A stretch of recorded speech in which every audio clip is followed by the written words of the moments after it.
Passport Mommy with Michelle Jerson.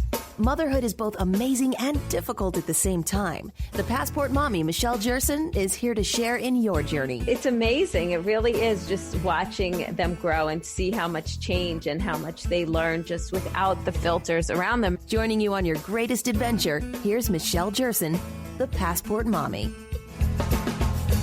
Welcome to the show. I'm Michelle Jerson, and you know I love talking food, especially when it comes to preparing food for my baby, for my 2.5-year-old, and of course for me, because let's face it, a lot of times we prepare the same things over and over again.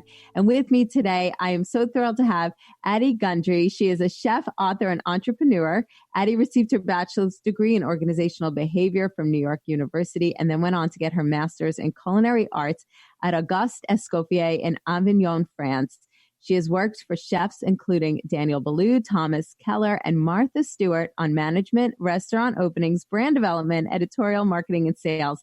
And in 2015, she won Cutthroat Kitchen on the Food Network and most recently competed on the Food Network Star.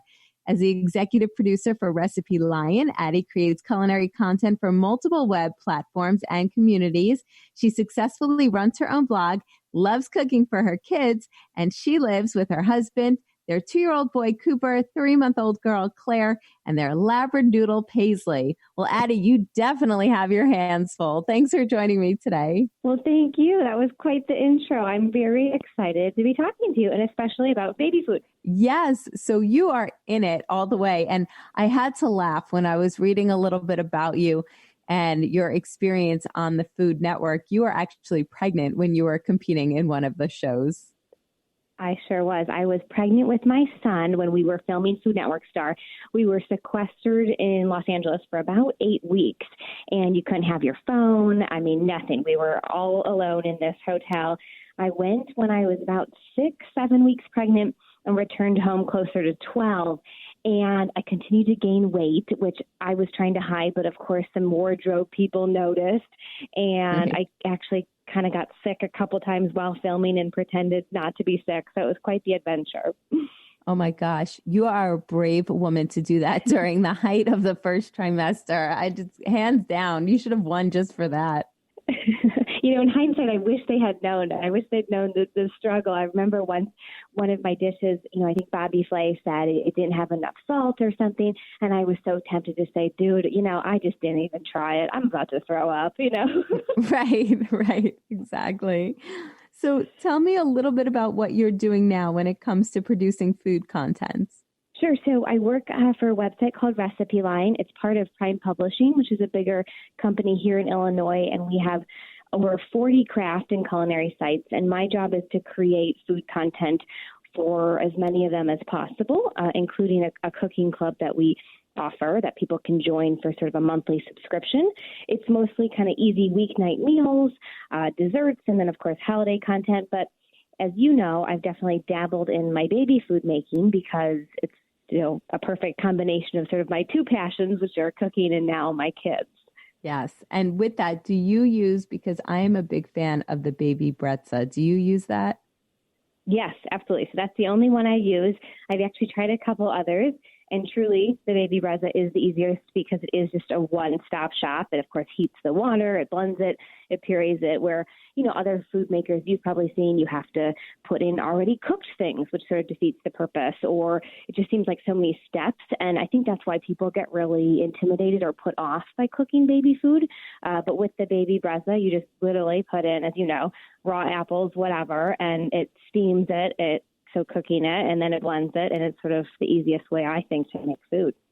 Yeah, I agree with you because you could just put it in and walk away, and you put it on the timer for when you need it to, depending on what you're cooking. It gives you a guide, and then it's done, and then you have your baby food. And I'm excited because they gave us one to give away today on the show. So we're actually going to give away a baby Brezza to somebody who goes to our Instagram at Passport Mommy and just leave a little comment as to why you need a baby Brezza and why you think it's just the perfect holiday gift for you and to give your baby such delicious food.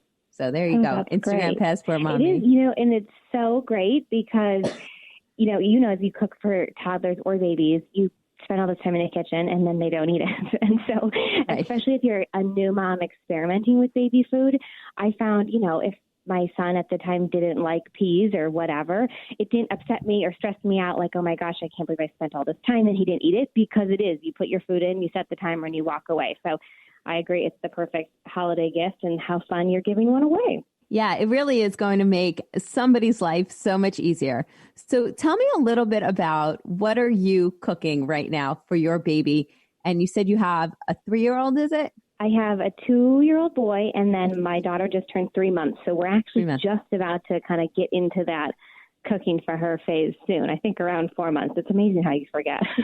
But I know, it really is. I used to ask my brother all kinds of things, and he had 2 children that were about 2 years apart. And I was like, what do you mean you forgot?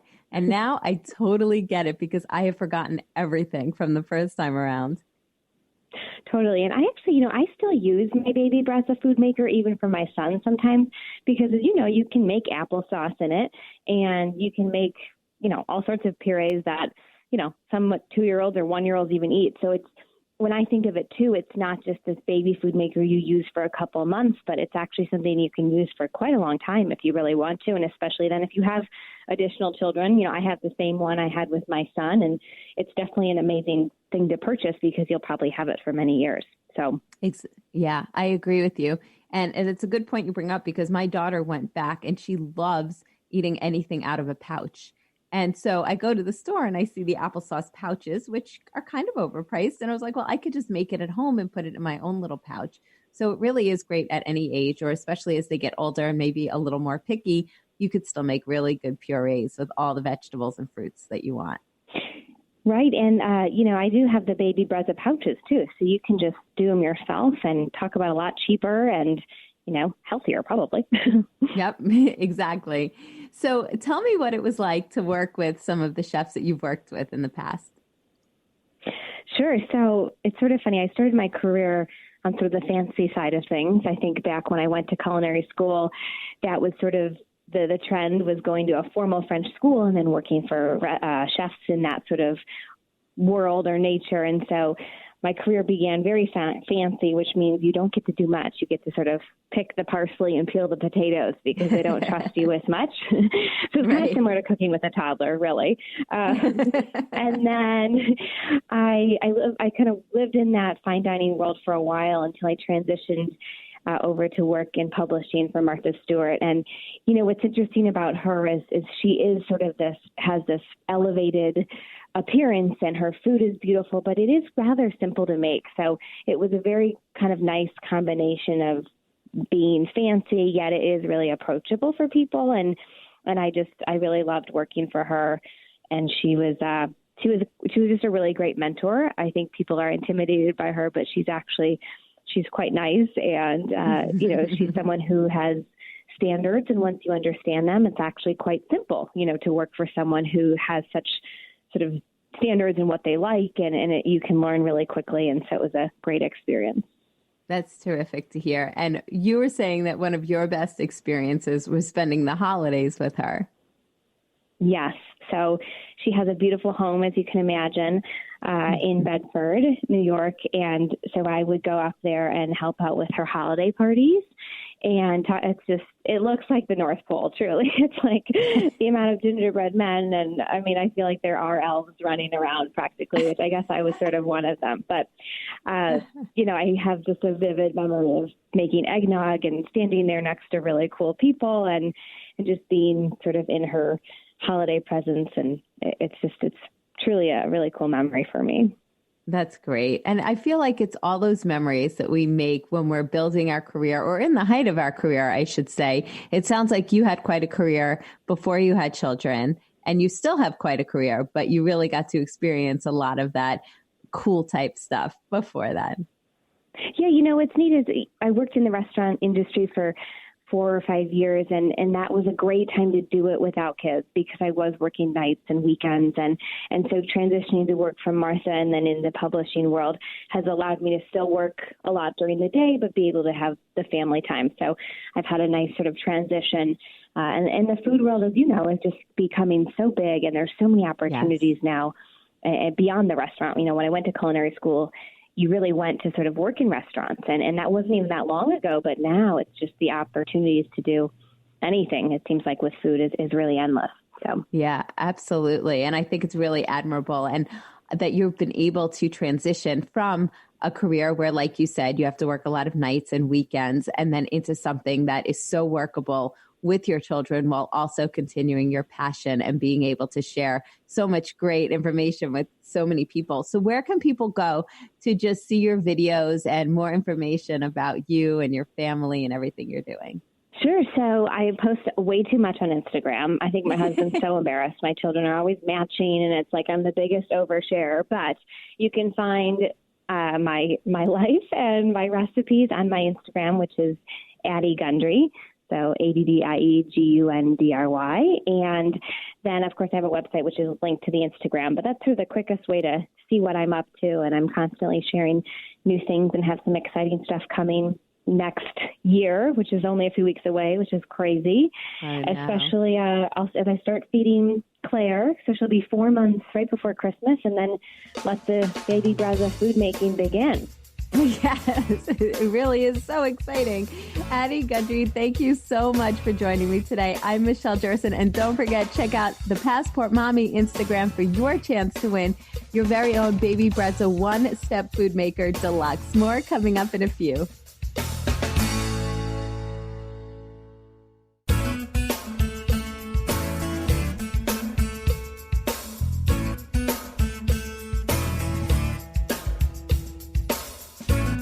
Motherhood is a journey. Joining you on your greatest adventure, here's Michelle Jerson, the Passport Mommy.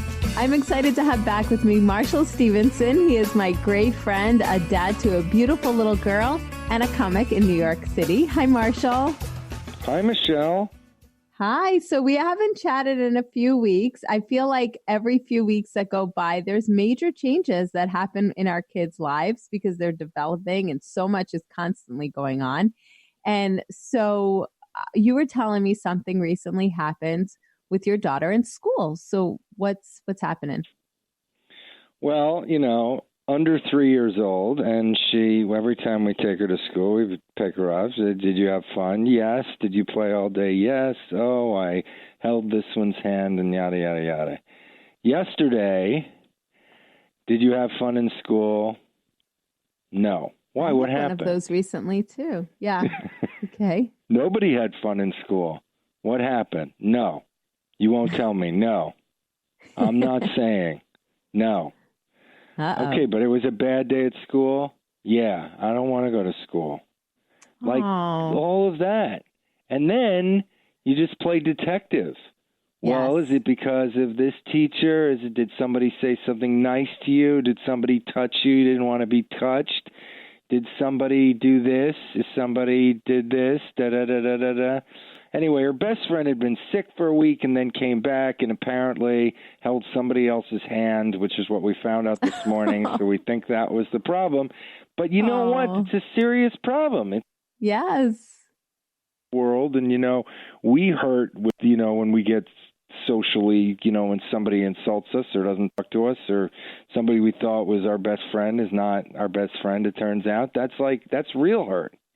Exactly. That's so sad. But I'm glad that you were able to get to the bottom of it because I also had a situation recently. Really? Yeah. No, I was just going to say the same thing. I always say to my daughter, oh, did you have fun at school? And she's like, yes. And then one time she's like, no, I don't like school. And she says to me, I don't like school. I want to go to the city instead. And I said, well, I do too. But how come you didn't like school? Because she never says that to me. And it was the same thing. It was trying to get to the bottom of it. And I'm not sure if we ever did. I don't know because she gets really quiet. When I try to elaborate on anything, she just doesn't talk. She just stops talking. Well, what do you do? So you didn't get to the bottom of it. Does she still hate school and want to come to the city? No, I mean, she still loves going to the city, but the next day I said, are you excited to go to school? Yes. I'm like, okay, great. So, I'm not sure. I asked her teachers, I said, did something happen? I said, I'm sure, and they were like, no, she has the best time during the day. She's always dancing and having fun and da-da-da. So we never did get to the bottom of that, but she's doing fine. I guess the question is, I'm glad she's doing fine. Like, do we need to get to the bottom of these, or do they pass? And are they really just these things that are, we worry is like, did somebody try to murder you today? But it's not that. Right. It's some slight from a friend or somebody looked at her. Kids get upset at very small things. Oh, of course. But, it's natural, I think, for us to want to know, even if we think it's a really insignificant or small thing, because it's affecting our child. And we want them to not feel that way. And we want to talk to them and make them feel better if it is something that happens at school. So it's really difficult. I think we could just ask as much as we can and in a way that's, I don't know, it's always so difficult to figure out what's the best way to approach a subject.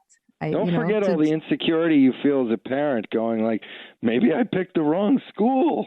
Right. Exactly. 100%. Then you have all the self-doubt as far as like, oh, maybe I need to take her out. Maybe I'm sending her too much. Maybe I do need to do more with her at home. I went through all of it when she said that to me.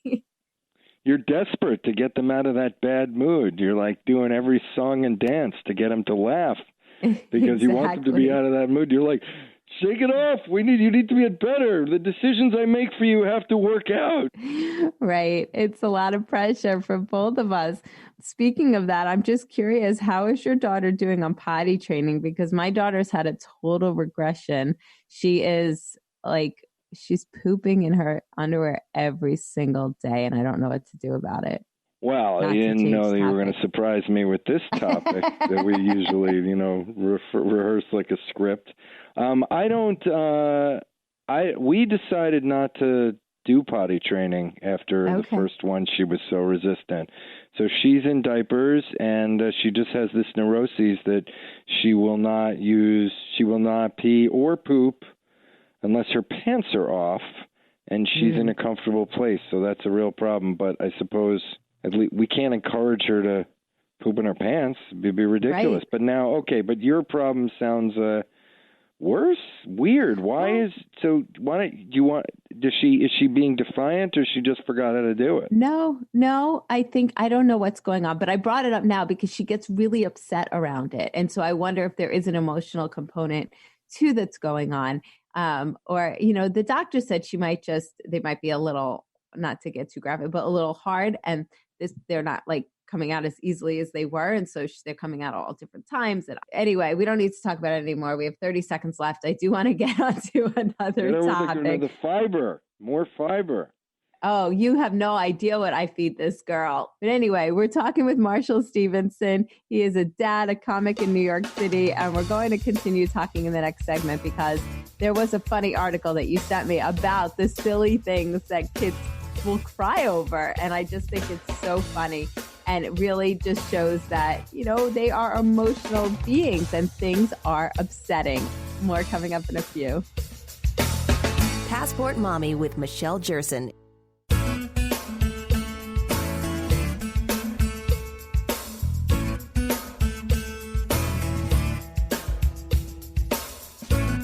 Motherhood is a journey. Joining you on your greatest adventure, here's Michelle Jerson, the Passport Mommy. So we were talking in the last segment about how our daughters can get upset or they say they didn't have a good day at school. And we're always trying to figure out how to get to the bottom of it and what is going on. And sometimes we can and sometimes we can't.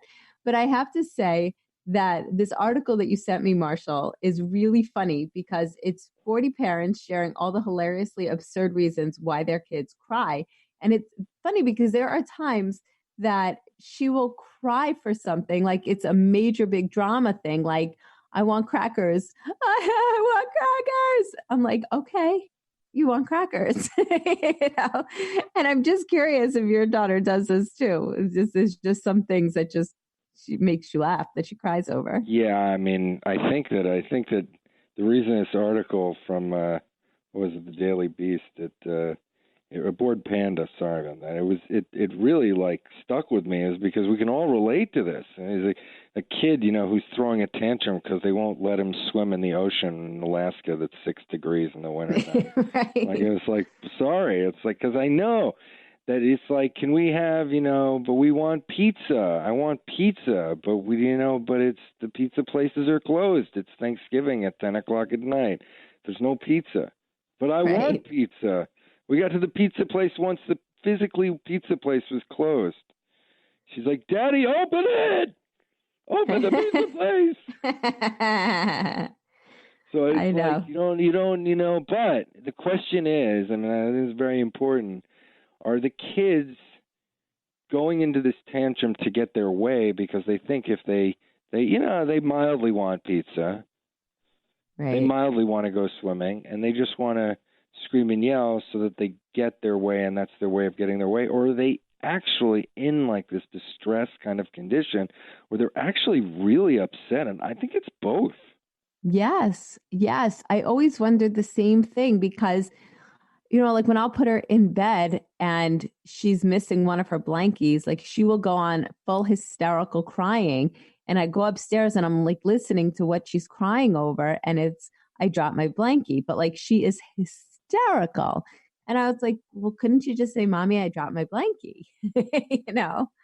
So I wonder if she knows that that's a way that I'll come running because she's crying or because she really is upset. Manipulating us. Well, I do think they're upset, and I think part of it, I don't know. I'm no sociologist, anthropologist, none of this. Take what I say with a grain of salt. But I think, it's like we have all these our brain works in an evolutionary way so that if they don't have any real problems, because we've shielded these kids from any real problems for good reason, that they're going to get upset over minor problems because we've given them no major problems. Is you have everything. You know about all this. Like every way we operate in the bar, we're mating, and all these other things are part of just primordial. And you're with me on this stuff, right? Like this. So yeah. It's like just we're animals, and so I don't know. We try to get what we need, but since we have everything we need, we create new needs, like extra blankies. I don't know. Right. Yeah, exactly. That could be. I mean, I'm looking at this list. Let's see. I don't know. The face of someone whose mom wouldn't let him hold his own poop in his hands. Wow. Okay. I would have done it. What's that? No, I probably wouldn't have let her do that, but I definitely let her do most things that I don't like. It's like, all right, you want to do that? The consequences are not good. You will see. Right. Yeah. Well, no, at least, so even like what we were talking about last hour with potty training, at least they're not asking us to hold the poop in their hands. Right. Maybe that's a good function of this segment, to go through all of these and feel better about. Exactly. We don't have a kid that's that crazy. Exactly. Or to realize, okay, we're not the only ones. Let's see. Oh, here's number 13. I killed a bug in the laundry room. Apparently, it was her best friend. Oh, thank goodness my daughter hasn't gotten upset when I go to kill the bugs yet. Oh, that's funny. I like the one where the kid threw a tantrum because the Golden Gate Bridge didn't turn out to be golden. Right. Here's one. I told her she couldn't go inside the dishwasher, so she threw a tantrum. I would have let her. You would have let her?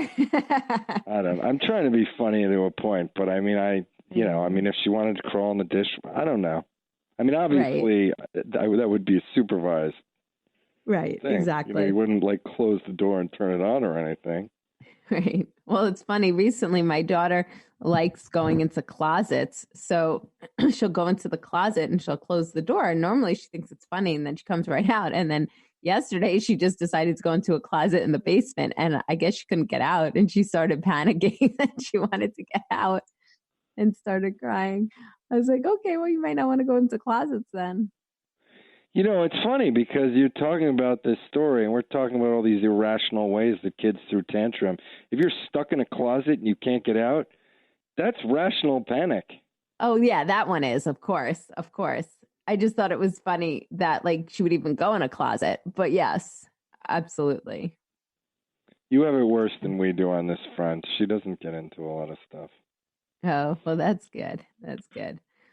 So I know that your mother-in-law is very generous with her babysitting services, not to switch topics abruptly, but I have to ask, have you guys hired a regular babysitter yet? Or, somebody that's not a relative?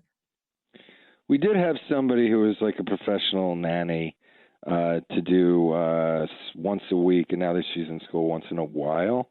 But we haven't. Right. And then we have a family friend who, I've known since I was a kid, who was a nursery school teacher at one point, who takes her for like 3 hours to let us go out to dinner or something, but not much.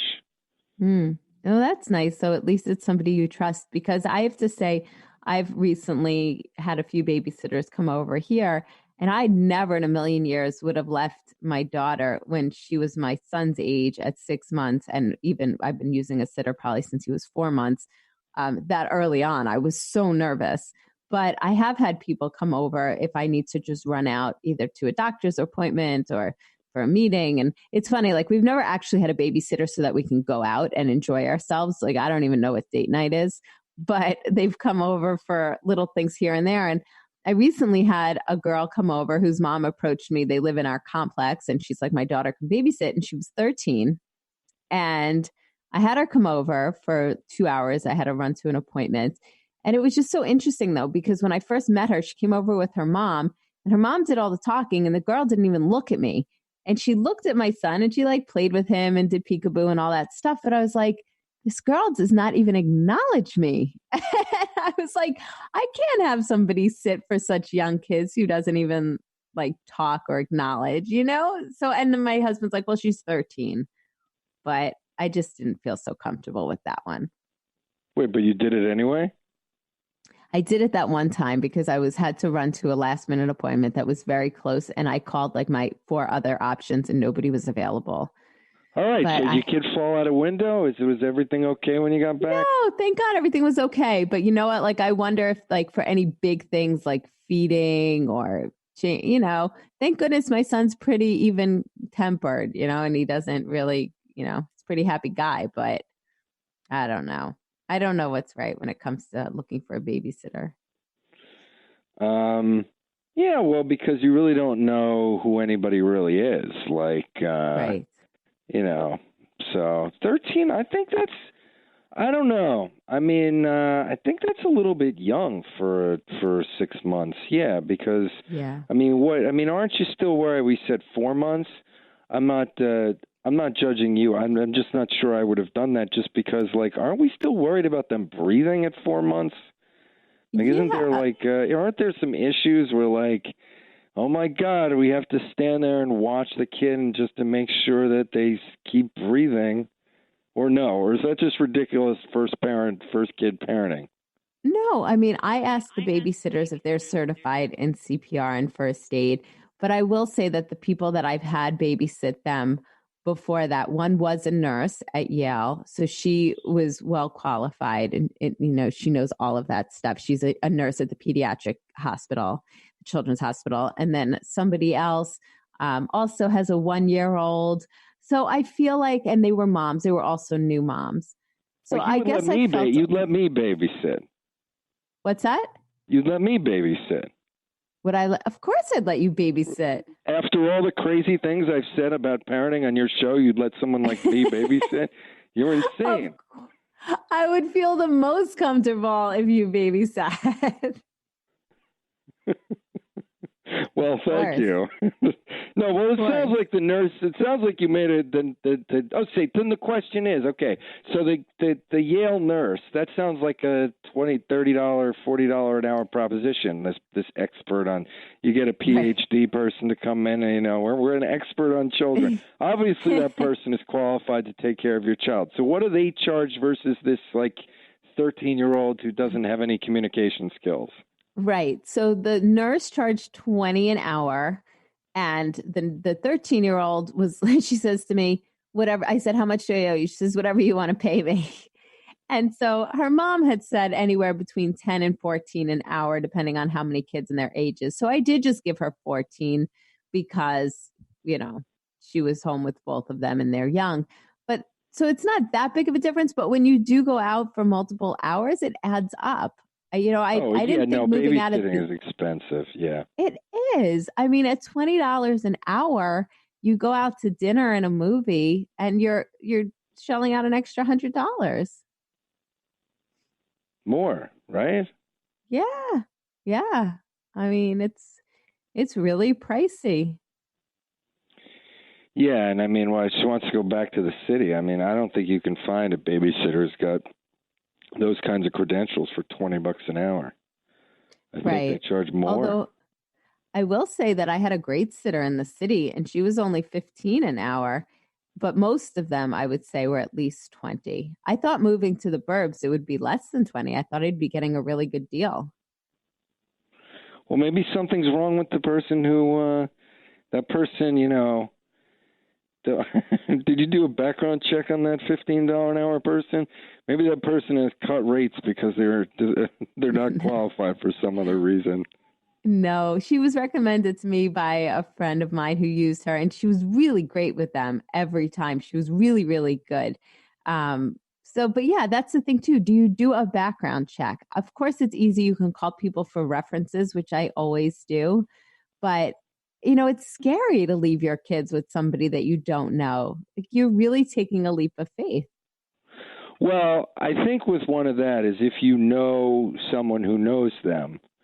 So, like, a background check is only so good if you know somebody who has experience over time with this person, then I think that's way more important than a background check. So the woman who we had come in who had worked in a nanny, she'd worked with a nanny for somebody that we knew, and they liked her over time.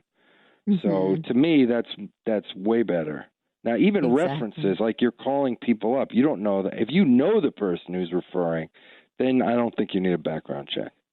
Right. Like for the first person, when she gave me a reference, I was like, how do I know this isn't just a friend of hers who doesn't even have kids? She said, hey, can you vouch for me and say that I've sat for you? You don't know who you're calling. But She's one in reference. A call center in China. They're in a call center. This is the official shady babysitter vouching service. Right. Out of Shanghai. So it's tricky, but I'm glad that you've had good experiences for the most part. And I think I need to look for additional sitters too, because then you're always scrambling when nobody's available, and you're like, shoot, what am I going to do? And you go down your list and no one's available. But anyway, Marshall, I mean, the difference between a good sitter and a bad sitter. I mean, it's the bad sitter could just like have them watch TV the whole time. You just don't want somebody who's going to do something really bad.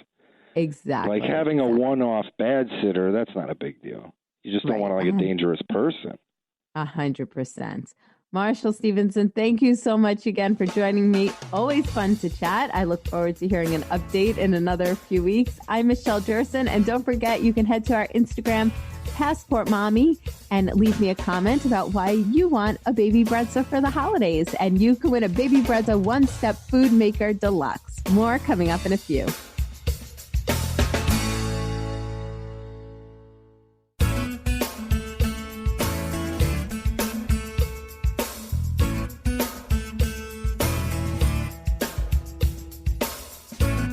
Motherhood is a journey. Joining you on your greatest adventure, here's Michelle Jerson, the Passport Mommy. Welcome back to the show. So recently I moved from the city to the suburbs, and I have to say that one of my biggest complaints, and I know this sounds silly, but it's the internet connection, and it is the reliability on my phone and on the computer. And when I moved out to the burbs, my options for who I could choose for my carrier was very limited. So today I'm very happy to have with me Steve Mesnick. He has more than 15 years of experience in the technology industry and expertise in strategy, pricing, business development, product management, CRM, and sales operations for both consumer and business customer segments. Steve, you led teams at Verizon from 2005 to 2015, and you're going to talk to us a little bit today about what our options are when it comes to bridging that digital divide, because there are so many people who, like, for instance, my kids are just in preschool, but when they have to come home and do homework on the computer, we need a strong internet connection. So how do we solve this issue? Yeah, no. So thanks so much for the time. So, I work for Viasat now, who we provide satellite internet connectivity. What does that mean? That means that people who cannot have access to the internet, like you just said, folks who live in maybe not even a very rural area, just right outside the city center, we believe at Viasat that everyone should be able to have a connection. So we provide internet connections to businesses, to consumers, to airlines like United, JetBlue, even the U.S. government and military. And our goal is really to close this digital divide, which really means there's a area, just as you highlighted, where folks have access to high speed, multiple options, and then you move a little bit outside there, and there's this invisible line created by the cable companies, DSL companies, who chose not to provide service there that limits the options for people like yourself when they're no longer living in a real urban area. Right, exactly. So first of all, thank you for providing that service to the airlines because it makes the trip so much better. But what are the pros to having high-speed satellite internet in your home? So education is one you brought up. That I'll tell you that 95% of students today say that they need the internet in order to complete their homework. And with the amount of households that don't have access, which is in the millions, it really creates this divide for education. And outside education, which is probably the most important, then you have the fun things. People want to go to their Black Friday shopping. They want to do their Christmas shopping. They don't want to have to go to a brick and mortar store anymore. So it really is important is the essential things that people want to do, keep in touch with family, friends, email, run a business. All these things are so important. And without high quality internet, you just can't get them done in your house. Right. Exactly. I agree with you. I was just telling my producer that I accidentally spilled water on my laptop yesterday and the Wi-Fi is now not working and I feel lost. And it really is. Most importantly, obviously educational, but even just for everyday functioning. I'm a mom of 2 young kids. I don't get to go to the stores often. So yes, everything that I need to order them, diapers, wipes, it's all done online. So where can people go to learn more about satellite connection, satellite internet? Yeah, so you can visit our website if you have access to internet at viasat.com/internet. That's VIASAT. But if you don't, you can actually pick up the phone and call at 833-5-VIASAT, VIASAT. Great. So I think a lot of people also think that satellite internet can be expensive. How much does it run if I was looking to install it in the house? Entry-level price is at around $50 a month. Goes to probably about $70 for the average customer, and that's a 25 megabit per second connection, which is fast enough to do all the things that we've been talking about on this call, whether it's do your homework or watch some video or go on social media. Okay, that's a quality internet service that's now available to everyone as long as you can see the sky. That's terrific. And it really is nice to know that that option is there because so often I see on these mom message boards, people are just complaining about their internet service. So even if they do take advantage of the limited options in their area, a lot of times it's very unreliable. Yeah. And so, there's always this myth that, it's satellite. It's old technology. I'll tell you, satellite internet now is on the cutting edge of technology, providing high quality service to largely any household. That's terrific. Steve Mesnick, I'm so happy that you came on the show with me today because I'm going to look into satellite internet as an option for where I am. And again, people can go to Viasat, VIASAT.com/internet. Steve Mesnick, thank you so much for joining me today on Passport Mommy. Don't forget, with your internet connection, you can go to our website, passportmommy.com. Check us out on social at Passport Mommy on Twitter, Facebook, and Instagram. And this week, if you head over to Instagram and like Passport Mommy and Baby Brezza, we will be giving away one Baby Brezza, the really easy way to steam and blend your baby food all at once. Again, just head over to our Instagram at Passport Mommy. I'm Michelle Jerson. Have a great rest of the day.